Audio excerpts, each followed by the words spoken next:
guys listening back home are in for a treat, and we are working double duty for them back home. Oh, yeah. So we don't miss a day. We are working double duty. If you guys want the full Mint experience, you're going to have to be here next year. He doesn't like working. I don't think anyone likes working. That's why we're here. What are you talking about? Welcome back to I love Lucas working. Tigers and Bronze. Oh my, episode 954, and we're going to have two special guests. We got my esteemed co-host, Mr. Cage Lawyer here, and we got Josh Luber in the house. Say what's up. What's up? That's awesome. Hold on, he's always here. I'm a special guest. You're the special He's guest. like the regular. I'm just special, right? Yeah, Which is fine. Nothing yeah, wrong with that. that's very clear. And yes. before you do it, check out the outfit, guys. He's going to make fun of it, but this is, we're Tigers. Look at this. This is, I like this. I don't know, Trump. I think it's great. Thank you. Appreciate it. See, if Josh Luber likes it, we're all good. Are we audio and video or just audio? Audio and video. Lauren hooked it up. amazing. Lauren's done an amazing job. Blake, thank you. Let's go high level and then get into the details. We could talk about your project coming up in 2 months. You could tease that. Sure. The one thing I was like probably not going to talk about that. Yeah. Okay, yeah. Not you should tell people it's coming, Yeah. right? Sure. Something's coming. Something's After coming. you Something. left, We're not I gonna gave say you a what. big compliment. I think of you as an early adopter. And I think the people at home that are listening, even just hearing you're working on a new project, I think in 2 months, 3 months when it comes out, it'll be fun for them to follow and be like, this guy was first on sneakers, he was first on StockX, he was early on cards. So before that, Well, kind of in all seriousness, I kind of have to be right again this time, right? I was so right about sneakers and I was so right about cards, but I joke, but it's true. It's just like, I'm just the same as all of us. Like, we grew up with sneakers, we grew up with cards, and, and the next thing is in the same general, it's not sneakers or cards, but it's the same general, like, area. And so we'll see. But, I was so right these last two. I'm going to look pretty stupid if I'm wrong this time, so we'll see. so you set the expectations so high I know. that failure is not an option? Or I just look pretty bad, particularly because the last two I had, billionaire NBA owners as my partners, and now I get to go out and do it on my own. So it's even more. By the way, the more I sort of put this out to the world, the more that I can back away from it once it happens. But right, it's like, oh, you had Dan and Ruben as partners, and then when you're out on your own, you fall on your face. So yeah, we'll see. Interesting. But fortunately, I made enough money with those guys that if I do, it's okay. So it's all right. So I understand exactly what you're talking Yeah. about because everything I try to do, I fail at, unless I do it with Andrew. So, I mean, this is the secret to success right here. So you should bring him on, whatever it is you do. Look, in full, I believe this in my heart of hearts, business is just people. Like, that is it. And to find great people to work with, that's everything. And the one thing I'll say that I've had so much just value in the last two companies and the business we built is that I have 50 people that I would work with in a heartbeat for this guy for an Android app or that person for marketing or whatever it is. And that's really that's what all life is about in relationship, but truly in business, it's just about those people. And by having great people, you separate yourself. And that's really what I'm looking forward to in this business is going out and building the team that I want to build. How did you attract those people when you were first building StockX? So the first time we talked, I think it's ripe. The hobby right now is fertile for entrepreneurship. Totally. Absolutely. Not necessarily making money 10x, 20x on cards, but to build a business that there's a gap in the space. And you build. How do you attract people when you don't have a lot of money? Yeah. I mean, I spent the first 2 years at StockX where all I was doing was trying to convince people to move to Detroit. That's tough. Yeah. Did you play in the 8 Mile movie? That was the one thing I had going for was that Eminem was an investor, truly, right? And look, we're now in a time where in a post-COVID era where you don't have to convince people to move anywhere. I mean, it's hard enough to convince people to move anywhere, let alone to Detroit. And so now you do have a big benefit of anyone starting a company today or running a business is that you can hire people remotely and hire great people. And I know that I'll miss a lot of that culture that gets created by having it in one place, but that's okay because I know who the first 6 hires of the new business are. They live in 5 different cities, right? And that's just how it's going to be. But I know I don't have to convince them to move and that they can possibly take the job because of the fact that we can work remotely now. So hobby-wise. Yeah, let's bring get it back. in. No, I mean, I love that. And we could talk about that because, look, you obviously are an entrepreneur, and I think one of the cool things about the hobby is it's filled with entrepreneurs. 100%. Or people who have entrepreneurial spirit. Absolutely. I'll bring it back to the hobby. So I'm going to pay you a compliment here, so don't get used to this. When people are trying to educate folks, when people are trying to push an idea, when people are trying to, make something that is not common sense to folks, sometimes they write about it. Yep. The Federalist Paper is a good example, right? Madison and Hamilton and John Jay, right? Yeah, sure. Not everybody believed in the Constitution, but if you write about it, you can express your vision and convince people. So you wrote a manifesto. What was it called? Well, it was called Trading Cards Are Cool Again. And I never used the word manifesto. There's really only 3 other manifestos that I really know about, or that everyone knows about. You have the Communist Manifesto, which is 1848. Yep. You have the Unabomber Manifesto, That's true. which is 1995. You're a good company. Yeah. And then you have the Hackers Manifesto from the movie Hackers that came out the same week as the Unabomber's Manifesto.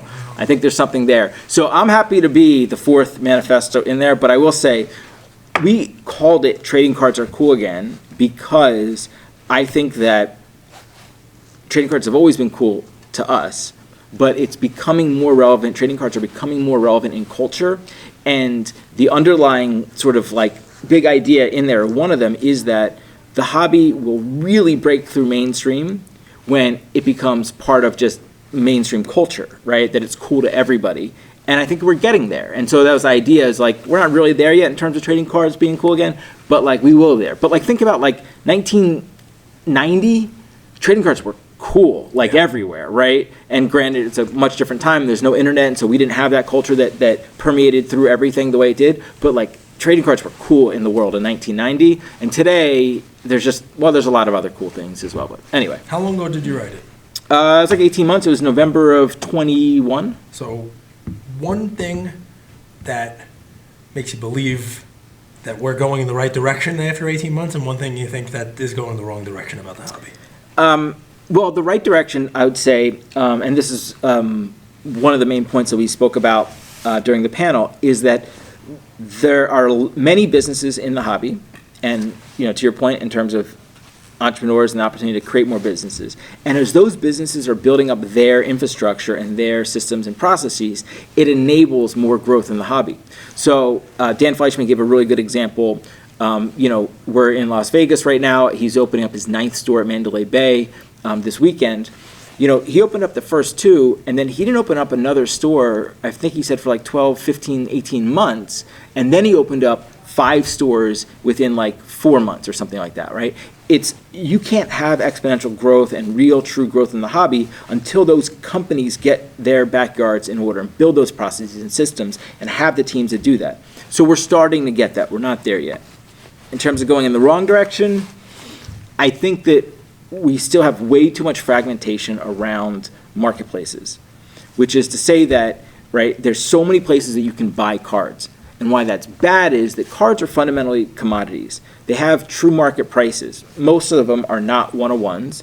And so you want to have that information in one place. When you have fragmentation, that leads to arbitrage across channels, that leads to and usually ends up with declined prices because people will miss a card here. You want all the bidders in one place. You want all the supply in one place. That's what creates true liquidity in true markets, and right now we have many fragmentation. Over time, those markets will fall out. We will have more. You don't need a monopoly. You don't have to have one place that everyone goes, right? But you need enough consolidation that if a Jordan 9 hits the market, which obviously is a card that has a ton of liquidity, right? If a Jordan 9 hits the market, there's so much liquidity, that card should never be within 5% max of what the market value is at any time because it's such a liquid card, right? And that's a good example because there's a lot of it. But anyway, not to crap on anybody, but yeah. a sentence like, "Yeah, that card sold for 10 or 20% less than the last one, but it sold on alt, so don't count that value." That's a perfect example, right? And by the way, I think that the actual product that alt has built is really good, and the technology behind it is really good. They're not one of the leaders, and so sometimes they will have cards that will sell for less because there is a lot of fragmentation, and that's their challenge as a business to try to resolve that. But a card should never sell for 20% less than market value. That's crazy. That's a huge delta. Huge. You worked with Fanatics, right? Manufacturing. How many card manufacturers were there during your age? 80s, 90s? 5, 10? A lot. 3. A lot. 3? No, you had Upper Deck, Okay. Fleer, Donruss, Topps, Score. Well, that's when you got to 1988, 89. 89, once Upper Deck came in, right? But 87 before Score, it was three, Fleer, Topps, yeah. Donruss, Fleer. And by the way, 1981, Topps. Do you think the hobby is in a better place when there's one manufacturer, or do you think the hobby's in a better place when there's 5 to 10 of them? Well, there's not 5 to 10. Right now, there's three, right? Who? You, Panini, Fanatics, and Upper Deck. Brian Gray Right. is not like you. Right, yeah. Believe- And so, but then there's the next tier down. Well, there's three that have licensed, Is it fair to product. say one has like 95 to 99% market share? In 2 years or less, once Fanatics takes over basketball, football, and given the fact of hockey being hockey, right? Yeah, you have one real manufacturer that controls the majority of the hobby. That is correct, yes. Do you think the hobby's in a better place with one manufacturer or 10? Or is somewhere in between there? I mean, it depends what that manufacturer does. Yeah, I don't know if it matters that much, because, and we talked about a little bit this offline, as long as the manufacturers, and all the businesses, but as long as they have aligned incentives, I'm not worried that Fanatics is gonna try to gouge the industry or overproduce or anything like that, because they're in it for the long term. They have 20-year deals with the leagues and PAs. And by the way, those might as well be infinite, because they're going to continue to renew. The leagues and PAs have equity positions in Fanatics collectibles, right? So they're long-term aligned to grow the hobby. And if they try to overproduce and take too much money out of the hobby in any given year, the thing will fall apart and they'll lose long-term. So I think it's okay that there's one that controls all of that. But to your point, sure, I mean, let's see what they do. I mean, you already are seeing what they're doing. Listen, I mean, I have commented various ways about Fanatics, right? We had, their marketing guy, Ben Taylor, on our show, and I talked about Series 1 and some of the misses I thought were there. And By the way, that's- you had a great point to him, which is that, some of the product is still crap, right? Ben, by the way, is one of the smartest marketing people I know, like, period. But if you right? market it and you do a great job, but you bring people to a product that they're not going to want to continue to buy, That's right. then what's the point? Yeah, and look, that's a slippery slope, because you have such significant knowledge about the hobby and have such a different taste for cards than that, 8-year-old kid that just wants he's in Philly and he just wants to pull a Bryce Harper, right? And so, but there's something about, right, we just got to start. And the Yeah. fact that they started and the fact that they have someone as good as Ben, leading marketing is awesome, right? Well, I said that, but at the same time, I'm only on Instagram for the hobby. Sure. I started this just to do this. I don't have Not for it's fashion?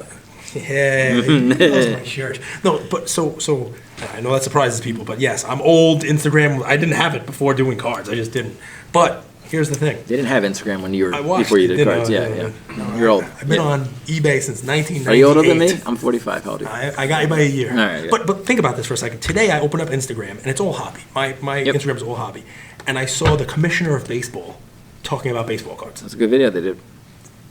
That was not happening before. Exactly. It's happening now. So I see something like that, and okay, could they have, gotten some other cool Julio Rodriguez stuff in Series 1 because they had him at their disposal? Sure. But they are making moves. Yeah. They are doing things. Yeah, right? absolutely. Which I think are absolutely. good things. And your point about the commissioner is dead on. The way this industry will grow will be on the backs of the leagues, period, right? Like, if you have even a fraction of the baseball fans or the basketball fans or the football fans come into the hobby, this hobby will 10x tomorrow, right? Like, it's just such a small group of fans that actually collect, and that's how the hobby will grow. And Fanatics, that's why Fanatics aligned with them and go down that path. I have a question for you. I don't want to steal this, but Can I just say one thing? Please. real quick? So, I was going to make a joke about Simple Jack. Make but a I'll joke. let that go. No, don't. When we had, I'm a cause effect guy. When we had 5 manufacturers, the reason I asked that question is we had Beam Team, we had PMG, Yeah. we had Topps Chrome Refractors, we had, what's the holographics card that you talked about? The Sportflix? Sportflix. You had innovation. You had some really cool stuff when these companies were kind of trying to outdo each Well, other. Chrome came out, right? Yeah. Finest came out. Yeah. There was other, they came up with the Chrome cards, the numbered cards, It's still just a piece of paper. Like, there's not there's a lot of stuff that's been done around cards over time, right? But Like, the innovation comes yeah. from the competition, I think is what he's saying. Well, that's fair. I mean, okay. I mean, That's exactly what I'm saying. Thank that's fine. That's you guys should do a guys- podcast We should do a together. podcast Yeah. together, right? No, but I know what he's saying. No, right? I mean, look, that's right. But again, Fanatics has to compete with itself, right? You have different brands, and you have the different groups of different within the different brands to be able to create products. Like they will have to innovate and continue to innovate on there. But you're the one that talks about incentives, and you have no incentive to compete against yourself when you control so much of the market share. You have incentive to cut costs and ramp up production. It just it's sheer incentives. I think That's- the incentive is they've now invested so much Yeah. money into it that in order to succeed, they can't cut costs. They can't cut costs. Yeah. They can't increase production. They have to innovate to bring more people in and grow it to justify the expenditure Right. and to keep the leagues happy. Yeah. You know what I mean? Because the leagues are involved now. I have a question for you. Yep. You can say it's about Fanatics or not Fanatics. I don't want you to besmirch anyone, but let's just hypothetically say. Sure. Right? Hypothetically say. Hypothetically, there's a company that makes all the There's a cars. company that's Yeah. coming into the hobby. I'm going to make a Should anyone worry? And I'll give you one example, and you can probably come up with 5 or 8 other ones. There's a lot of legacy stuff that goes on in the hobby, right? Take card shows, for example, right? There have been people who've been running card shows for decades, right? And they run a certain way.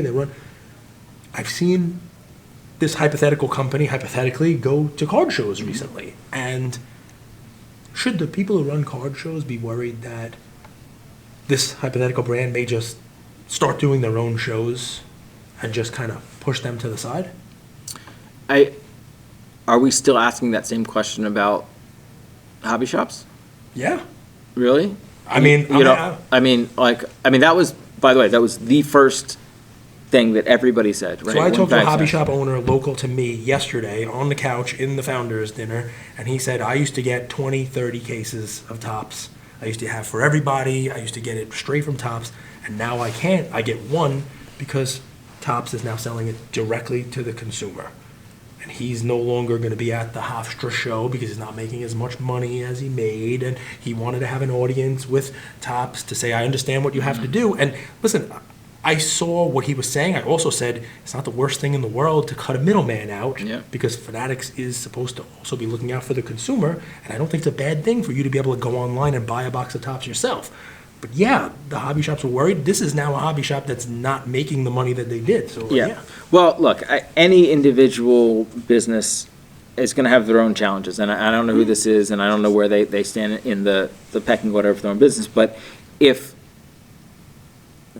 let me say this.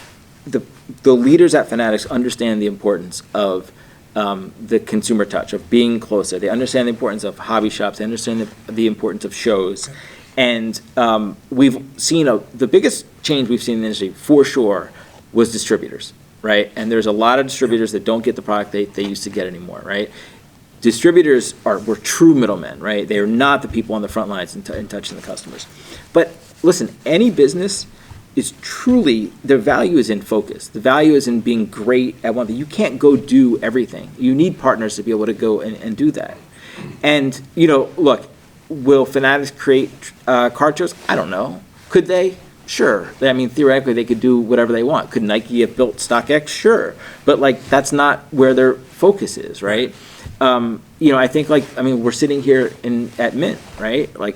Mint and IMG, or IMG and with some partners, has put together a much different card show experience than we've ever seen at this point, right? Yep. So, to your point, there's plenty of opportunities for other people. If you come in and do great work, Fanatics isn't going to go push Mint out of the way and an IMG out of the way and say, hey, we're going to go do this better.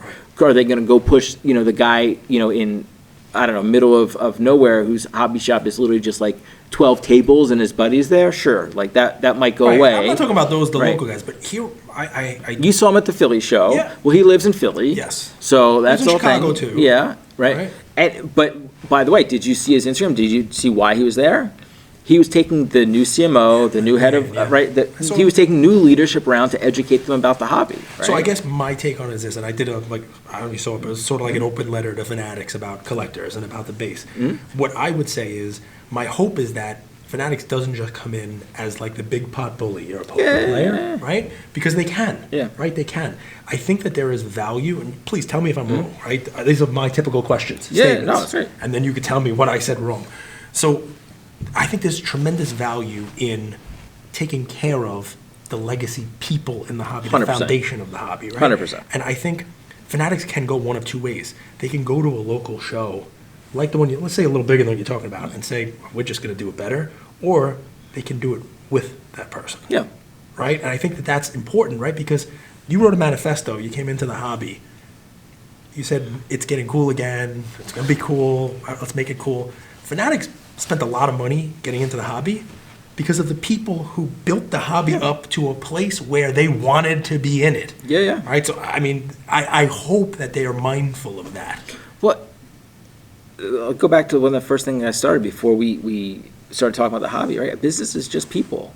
And for any company, Fanatics included, to go out and do anything, you need to have people to run it.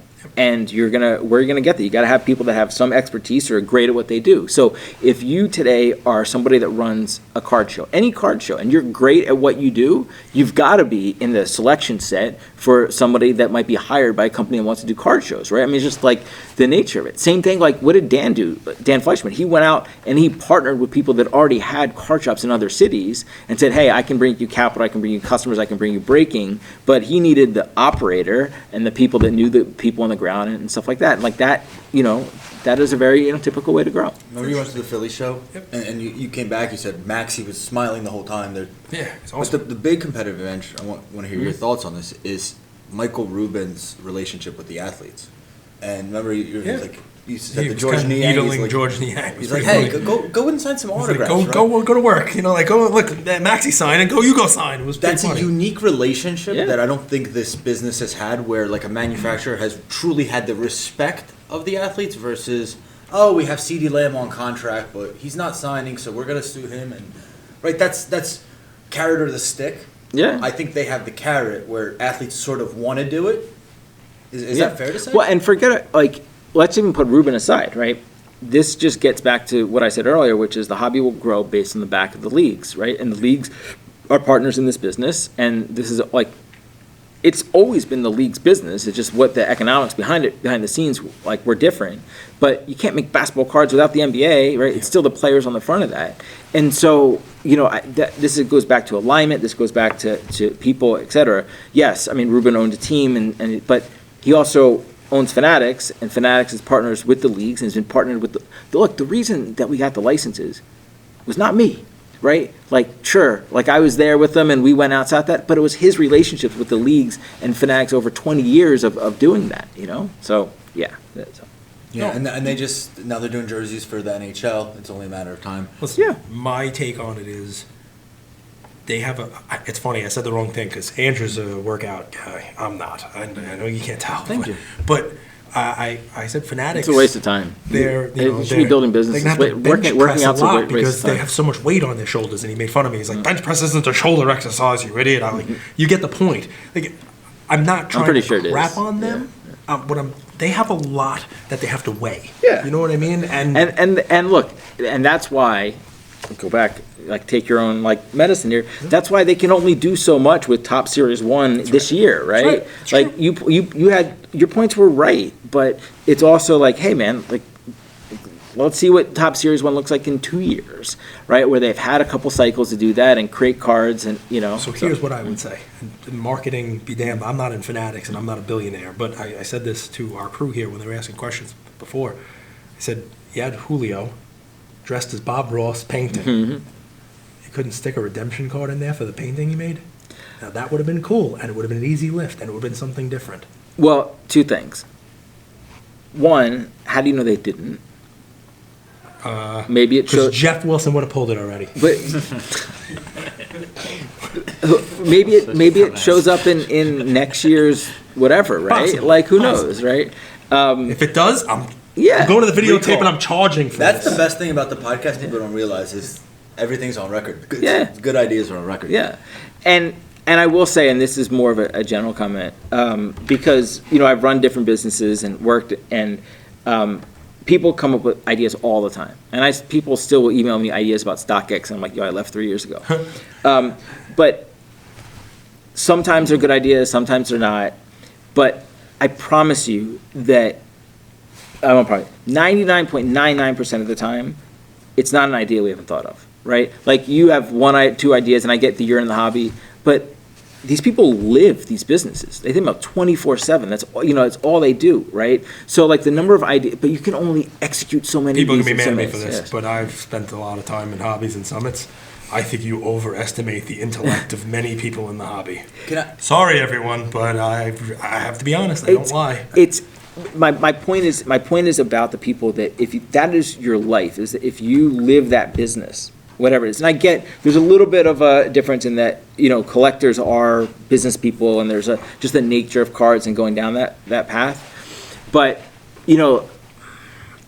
I haven't heard a new idea in a while, and that's only because we spent so much time nonstop thinking about it. By the way, it doesn't mean they're not good ideas. It doesn't mean they're not an idea that's near the top of the list somewhere, right? But yeah. So anyway. So we're gonna have Candy Digital on the show in the upcoming week or two. New idea, NFTs, digital collectibles, right? Mm-hmm. We saw an interesting, what would you call it? 12 months of a boom, Yeah. less, and now it's NFTs almost like a bad word, right? Oh, It has yeah. this stigma People hate attached. it. Any thoughts on digital collectibles? Yeah, long-term, 100% digital collectibles will be a viable big business. What that long-term looks like, it's obviously super hard to say, but it won't replace physical cards. It will have to be in concert with them together, but it's happening, right? Did we hit a speed bump with the economy and crypto crashing? And for sure. But there's a small group of collectors, and you probably know some of them, that still very much buy Panini NFTs, Oh, yeah. right? But I'm on it all the time myself. I think Still? Yeah. Oh, yeah, man. if for a long-term bet, like I think I'm not buying it. I spend enough money on other stuff, but I think I see some of those guys buying some of that stuff. I think that's smart. But you got to be willing to hold that thing for 10 years. So Licensing, right? Is it? It obviously is, but do you see like friction down the road where Top Shot has an NBA license, Fanatics has an NBA license, Fanatics wants to create their own digital collectible, and they're like, hey, you can't use the IP. Well, all licensing has gotten so much smarter than it was previously. You guys know the core of, sort of Fanatics, core business, which was that, before they were making branded licensed apparel, any league, any team could basically give out whatever license they want. And so you had hundreds of people between the licensees and manufacturers and distributors and the whole thing. And Fanatics cleaned a lot of that up by saying, hey, leagues, you're going to deal with one person and doing that. So, all of that stuff gets smarter just with time and information and stuff like that. So, yeah, they become symbiotic. Because, by the way, like in that example, if NBA Top Shot has any license from the league, Right. and I'm not going to say how limited it is, whatever. They're an NBA partner, and Fanatics is an NBA partner, and Fanatics is not going to want to screw over the NBA partner because it screws over the NBA, Yeah. right? So it just becomes an ecosystem that they're competitors, but they're also, right? The vertical integration is the word that comes to mind, and they are a bulldozer of vertical integration. Well, that's true, but it doesn't mean that there's not plenty of space for other people to operate and do stuff. But some of that stuff is going to be exclusive, and that's just the nature of it. So Any more questions for Josh? Oh, I got one. Please. Why are you still using iPhone 5? I don't even know what number this is. I don't think this is an iPhone 5. It's the square one. Mine's an 8. Non-sport. So I don't know why you make it fun. I'm pretty sure this is it's at least two numbers, like a 10 or an 11. This is the small yeah. version. You don't have a small It's version. got 2 cameras on it. That's, Yeah. Okay, It's two okay. version. It's the only What's it's the only nice? one that fits in your hand. Okay, Are you fair, kidding me? fair, You know how nice this is? You're a big non-sport guy, right? Yeah. What? But I'm Remember not what any- buying sealed iPhones if that's what we're talking about, which I think was an interesting thing. I actually Like think that's kind of cool. I think it's super cool, Yeah, but there's also not a lot of them. I don't love a product that is just separated by a thin piece of Right. film and has I've said this. delta People between get angry. being $50,000 and being It will go Also, down as the invention that changed not- fraud. humanity. Yeah. The seal on the original iPhone is Totally. not an Apple seal. It's just Yeah. anyone can seal it. BBCE, right? Yeah. We were talking about that. Somebody has Nice. to authenticate it in the orchid houses. But BBC did. I mean, they make mistakes, right? Oh. Logan. I Yeah. never saw the video. Yeah. Non-sport. What inning are we in? Are we still using that? What quarter? I mean, he's only collecting G.I. Joe cards. G.I. Joe? Do you think non-sport really catches on? Do you know that when we launched Zero Cool, we put GI Joe cards in the package? Yeah? I don't own any GI Joe cards. I actually think that Zero Cool non-sport cards have slowed considerably because there's so much work that has to be done with sports. And so I think if sports have taken a leap forward, non-sports have taken a leap back. I think what Gas is doing is interesting, but they're just doing one-off cards. And I think Zero Cool is sort of merged in with Fanatics non-sport. So you have they have Star Wars and so I don't know what inning it is, but it's not moving as fast as the rest, and that's okay, right? I mean, everything can't move at the same speed. I think the non-sport is more community. I mean, I think non-sport is more collectors. Yeah, you yeah. know? I mean, that's a cool balance there. I mean, the shiny stuff, ultra modern is people want to buy it and sell it. But you come out with, a Game of Thrones set, for example, right? And people who love the show want the card, and they're not buying it so that they can try to sell it at a show 2 weeks later for more than they paid. And by the way, but there is a distinction between, at least in my mind, sort of non-sport, sort of, let's say, cards in the cultural realm versus entertainment, right? Obviously, entertainment are big business, and you have a lot of collectors and stuff like that. And this goes back to one of the key points in the white paper and the idea of trading cards are cool again. If we can get a regular set of cards from the most important people in culture outside of athletes, musicians, artists, fashion designers, right? If you can have cards of Travis Scott or the Kardashians or KAWS and Murakami and these artists that move the needle or Louis Vuitton, right? Like these are the brands and the companies and the people that truly drive culture, and it all permeates down, right? I mean, you guys have seen Devil, what's Devil Wears Prada. Yeah, right, and the whole scene with the blue, right, where she's like wearing the blue sweater. Anyway, The movie guy. yeah. He's certainly not a fashion guy, so it's fine. I Yeah. read The Devil Wears Prada. Yeah. I did not see the movie. Anyway, my point being, I won't go down that path. If we can have a regular, consistent group of cards for the people that move culture, they are way more likely to then get into cards. Like you may be able to get Travis Scott to care about trading cards if you pay him enough money to do some sort of marketing with him. But he's way more likely to care about cards if you make cards of him and people that he's friends with and people that he works with and other rappers and other musicians, right? And if he cares about cards, then all the people that worship him are going to care about cards. Like that's the logic here you get to, right? I mean, I have an idea. I collect Kim Kardashian cards, Yes, right? you do. And because I think one of these days, all she has to do is look at that card and see it and be like, oh, look how cool, my RPA, or, whatever, oh, look how cool, like my... I'm going to ask you to save your idea because he's already heard it. He has not heard this idea. Oh, he's So known Mike- all No, 99%. I've heard every idea ever. right Yeah, now- I've heard every idea ever. That's what he told us. Yeah, So no, right he now, wants the to- most annoying commercial, I think the audience would agree, is Cardi B and Offset. Offset, their Happy Meal. Imagine having a set of cards included in that Happy Meal, right? Totally. And by the way, McDonald's has actually done a really good job they did a Travis Scott Happy Yep. Meal and they did a Cactus Point Flea Market Happy Meal, right? Of trying to bring in these people that matter. And by the way, I don't know how those deals work, but I got to imagine they paid them just a crap load of money to do that. 1000%. And that's okay, right? That's okay. And like the trading card industry has to move there. But I guarantee you that after that Travis Scott promotion runs out, he ain't going to be posting McDonald's on his Right. feed, right? And I it's think I pretty know easy who for Offset was if it wasn't for a quarter pounder of cheese. Yeah. No way. And it's pretty easy for break. Fanatics to come in because that's actually value. Probably offsets a little bit of McDonald's cost. They're like, 100%. Yes, exactly. So Love it. do we want to take questions? No. Do we? Because will this pick it up? Yeah, a little bit. Any questions? Anyone want to ask questions? Good, shoot. I have one. Yeah, please. I just think one of the things I always think about is that the 10x and all these numbers and valuation and everything were based off where the market was 18 months ago at its peak. Now that the market's shrunk, should that concern us at all? With Fanatics and everything? the valuations of companies. Well, just Of the cards or the companies? I feel like the value of cards going down. Oh, You yeah. know, how is that going to affect the R&D and everything that Fanatics is putting into it? Yeah, I mean, look, that's really at the core of the white paper, and that's really at the core of what the whole industry's been dealing with over the last couple years. I think we're at the point, and feel free to chime in, you guys both, know this as well as I do, that people have accepted where values are. No one thinks that, a LeBron 10 is going to be a $40,000 card anymore, right?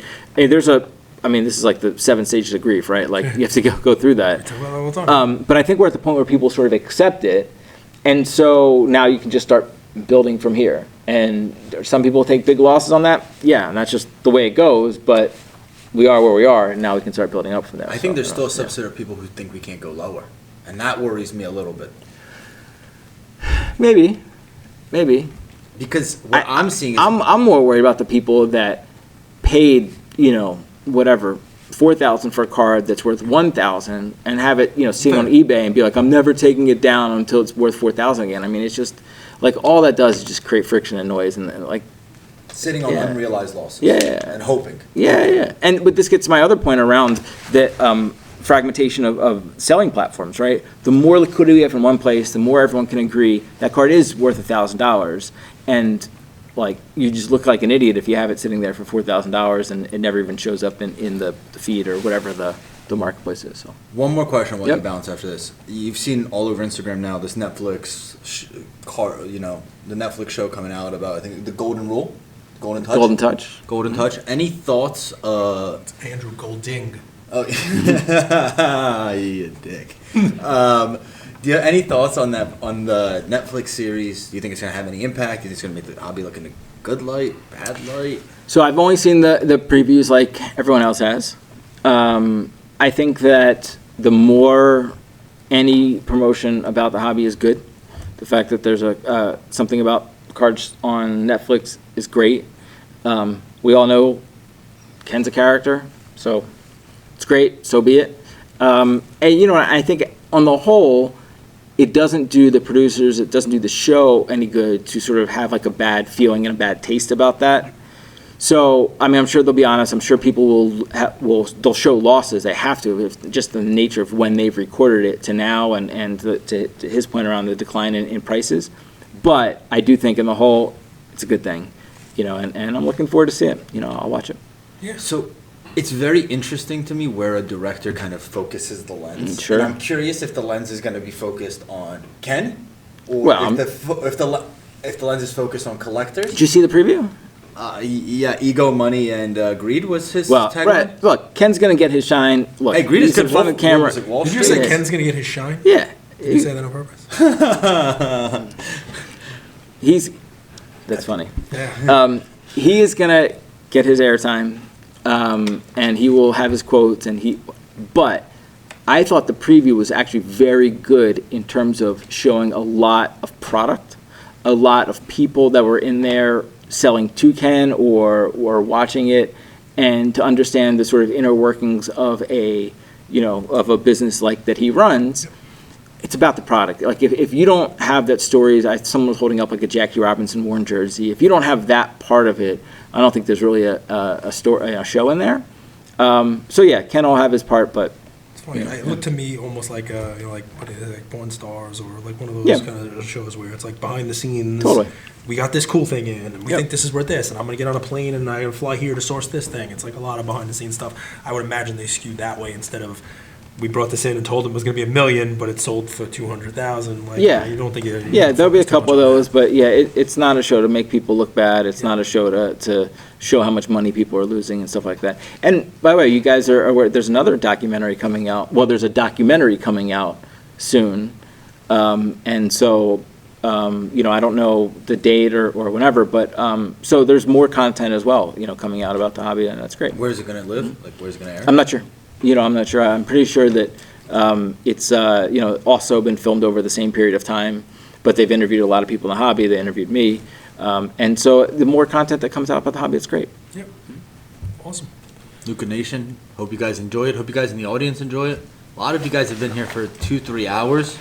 I think, tremendous respect. Tell Like, them that they have to go home, is that what you're saying? No, it's they it's can humbling. stay. Do It's we have another guest, Dave, it's for if we want to complain, it's like, man, people can't come out to support us. So I just want to How say do you thank follow you. Josh? Thanks, Josh. With nearly 40 years as the most trusted resource for collectors, dating back to the first Beckett magazine in 1984, Beckett has been the brand that bridges generations of the hobby. We're happy to be partnering with Beckett and look forward to keeping you all updated on the big things happening at the company in 2023. Beckett. It's the name you know and the name you can trust.